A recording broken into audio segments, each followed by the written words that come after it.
بسم الله الرحمن الرحيم.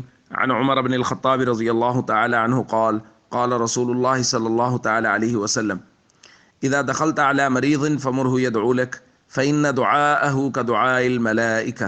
رواہ ابن ماجہ۔ رسول اللہ صلی اللہ علیہ وسلم نے حضرت عمر رضی اللہ تعالیٰ عنہ سے ارشاد فرمایا، جب تم مریض کے پاس داخل ہو، مریض کے پاس جاؤ تو اسے کہا کرو کہ وہ تمہارے لیے دعا کرے، کیونکہ مریض کی دعا فرشتوں کی دعا کی طرح ہوتی ہے۔ دوستو، ہم پچھلے کچھ دنوں سے مرض کے متعلق پڑھ رہے ہیں، بیماری کے متعلق یا اور پریشانیاں جو انسان کو آتی ہیں اس کے متعلق، کہ اللہ کی طرف سے کوئی عذاب نہیں ہوتا، کوئی پکڑ نہیں ہوتی، یہ اللہ کی طرف سے رحمت ہی ہوتی ہے۔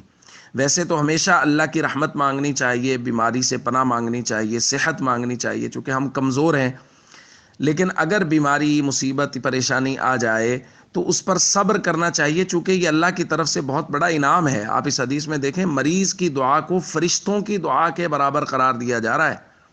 یہ کتنی بڑی بات ہے۔ اور دیگر روایات میں مریض کی دعا کی قبولیت کا ذکر موجود ہے۔ تو یہ ساری روایات بیان کرنے کا مقصد معاشرے میں پھیلی ہوئی اس مایوسی کو ختم کرنا ہے کہ یہ ہمارے ہاں جو کوئی آدمی بیمار ہو جاتا ہے اس پر اتنے شدید تبصرے ہوتے ہیں کہ بیمار بیچارہ وہ مایوس ہو جاتا ہے کہ پتہ نہیں میں نے کیا گناہ کیا ہے جس کی مجھے سزا مل رہی ہے۔ یہ اللہ کی طرف سے رحمت ہے۔ ایک روایت میں حضور صلی اللہ علیہ وسلم نے بیماری کے فضائل بیان کیے تو ایک صحابی نے کہا، مجھے تو کبھی بخار ہوا ہی نہیں۔ صحابی کہتے ہیں بخار کیا ہوتا ہے؟ حضور نے فرمایا، چلے جاؤ، فلسط منا، تم ہم میں سے نہیں ہو۔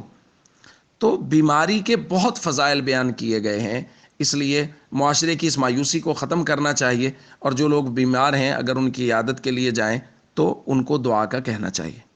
السلام علیکم ورحمۃ اللہ وبرکاتہ۔